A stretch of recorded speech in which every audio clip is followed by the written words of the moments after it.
पहला चैप्टर आपका धंधे का स्वरूप, उद्देश्य और कार्यक्षेत्र, जिसमें रोजगार तो उसका अर्थ था निश्चित वेतन के बदले में दूसरों के साथ समझौते के आधार पर कार्य करते हैं तो उसे नौकरी या रोजगार कहते हैं। उसका लक्षण देखते हैं तो पहला लक्षण है कि रोजगार में शारीरिक या बौद्धिक श्रम के बदले में निश्चित समय पर निश्चित वेतन का भुगतान किया जाता है। या तो फिर शारीरिक श्रम किया जाता है, मजदूरी वगैरह की जाती है, जो श्रमिक हैं, मजदूर हैं, वो मजदूर करते हैं और फिर उनको निश्चित वेतन प्राप्त होता है। जो मजदूर होते हैं दिन भर उनका दिन का निश्चित होता है कि सुबह से शाम के 6 बजे तक उन्हें काम करना होता है और 100 रुपया, 200 रुपया, 300 रुपया इस प्रकार से वो प्राप्त करते हैं। या फिर बौद्धिक श्रम, बौद्धिक श्रम जैसे आपके शिक्षक का उदाहरण दिया हुआ था कि शिक्षक हैं वो भी स्कूल में निश्चित समय के लिए काम करते हैं और बदले में वेतन प्राप्त करते हैं। तो ये शारीरिक या बौद्धिक श्रम के बदले में निश्चित वेतन समय पर प्राप्त होता है।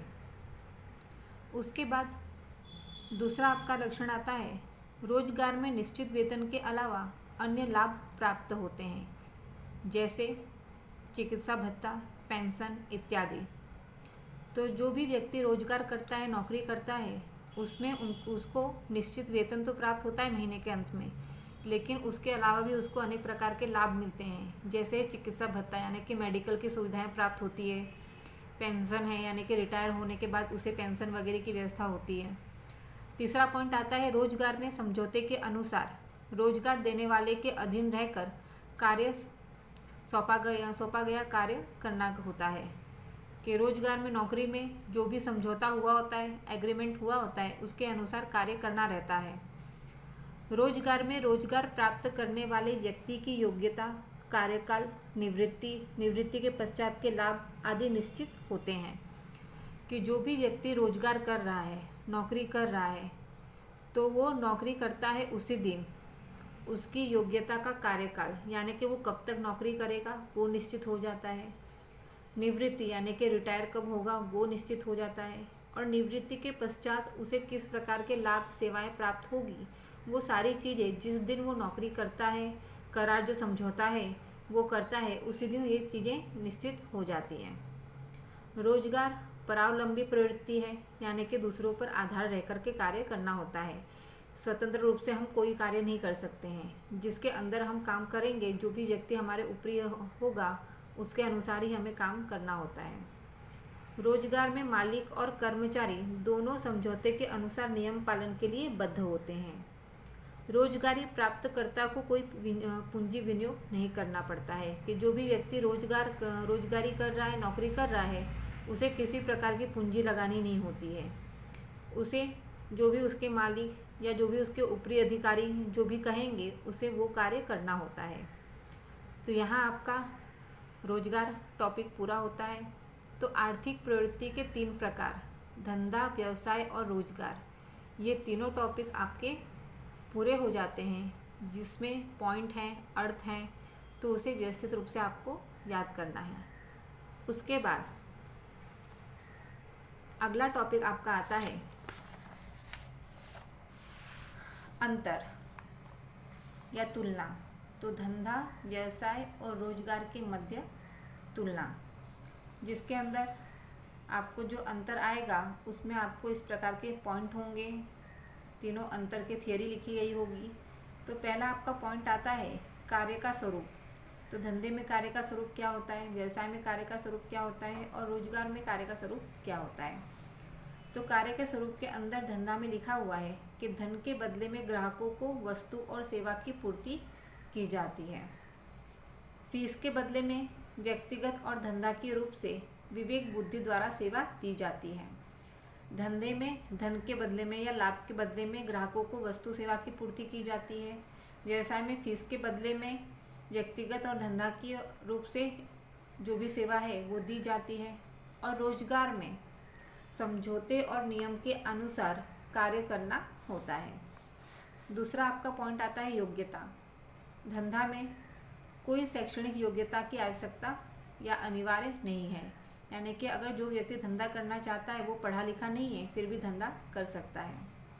व्यवसाय में शैक्षणिक योग्यता, प्रशिक्षण और विशिष्ट ज्ञान की आवश्यकता होती है कि जो व्यावसायिक मंडल होते हैं वहाँ से विशिष्ट ज्ञान प्राप्त करना होता है। डॉक्टर की डिग्री है, अकाउंटेंट की डिग्री है, वकील की डिग्री है, तो इस प्रकार विशिष्ट प्रकार का ज्ञान प्राप्त करना होता है। और रोजगार में कार्य के प्रकार के अनुसार योग्यता आवश्यक है कि जिस प्रकार का हम नौकरी कर रहे हैं उसके अनुसार ही योग्यता चाहिए होती है। बदला या प्रतिफल, तो जिसमें लाभ प्राप्त होता है। धंधे में किस प्रकार की आवक होती है, तो धंधे में लाभ प्राप्त होता है, व्यवसाय में फीस प्राप्त होती है और रोजगार में वेतन या मजदूरी प्राप्त होती है। पूंजी है, तो धंधे के स्वरूप और प्रकार के अनुसार पूंजी की आवश्यकता होती है। जैसा धंधा होता है उसका जैसा प्रकार होता है उतनी मात्रा में पूंजी की आवश्यकता होती है। स्थापना के समय सीमित पूंजी की आवश्यकता होती है व्यवसाय में, कि अगर कोई डॉक्टर है वो दवाखाना खोलना चाहता है तो उसे दवाखाना बनाना, उसमें जो सुविधाएं हैं वो उतनी की ज़रूरत की पूंजी लगाएगा। उसके बाद वो खुद वहाँ बैठ कर के सेवा देगा और बदले में फीस प्राप्त करेगा। और रोजगार में किसी भी प्रकार की पूंजी की आवश्यकता नहीं होती है, क्योंकि दूसरों के अधीन रह कर के कार्य किया जाता है।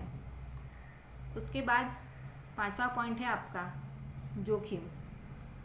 तो जोखिम, धंधे में लाभ भी अनिश्चित होता है, जोखिम भी बहुत प्रकार के होते हैं। हमने धंधा के जोखिम देखे थे। व्यवसाय में निश्चित रकम की फीस न मिलने का जोखिम होता है कि फीस जो हमने निश्चित की है उतनी ना भी मिले तो वो जोखिम उसमें निहित होता है। लेकिन रोजगार में निश्चित वेतन प्राप्त होने से जोखिम कम रहता है, कि निश्चित हो जाता है ना कि इतना हमको वेतन महीने के अंत में प्राप्त होगा, तो इससे जोखिम वहाँ पे कम होता है। छठा है आचार संहिता। तो जो सरकार कानून बनाती है उसका पालन धंधे में करना पड़ता है। व्यावसायिक संगठन जो आचार संहिता के नियम बनाएगी उसका पालन व्यावसायिक व्यक्ति को करना पड़ता है। और रोजगार में जो भी समझौता जिस भी संस्था के अंदर, जिस भी व्यक्ति के अंदर हम काम करेंगे, वो जो नीति नियम बनाएगा उसका पालन हमें करना पड़ेगा। मालिकी हित का परिवर्तन, तो जिसमें मालिकी हित का परिवर्तन संभव है। मालिकी हित का मतलब कि हम अपना कार्य अन्य व्यक्ति को दे सकते हैं, सौंप सकते हैं। तो धंधा में ये पॉसिबल है कि हमारा धंधा है वो हम अन्य व्यक्ति को दे सकते हैं, बेच सकते हैं, तो वहाँ मालिकी हित का परिवर्तन हो सकता है। व्यवसाय में मालिकी हित का परिवर्तन नहीं हो सकता है, क्योंकि जो डॉक्टर है वो अपने स्थान पर किसी और को नहीं बैठा सकता है, वकील है वो अपने स्थान पे किसी अन्य को नहीं बैठा सकता है, तो वहाँ मालिकी का परिवर्तन नहीं होता है। और रोजगार में मालिकी का अधिकार होता ही नहीं है, क्योंकि समझौते के अनुसार दूसरे व्यक्तियों के अंडर में काम करते हैं, उनके नीचे हम काम करते हैं। तो इस प्रकार आपका ये अंतर था, धंधा, व्यवसाय और रोजगार के मध्य अंतर। आज इतना ही रखते हैं। उसके बाद आपकी धंधा की प्रवृत्तियों का वर्गीकरण दिया गया है, जिसे अगले वीडियो में हम समझेंगे।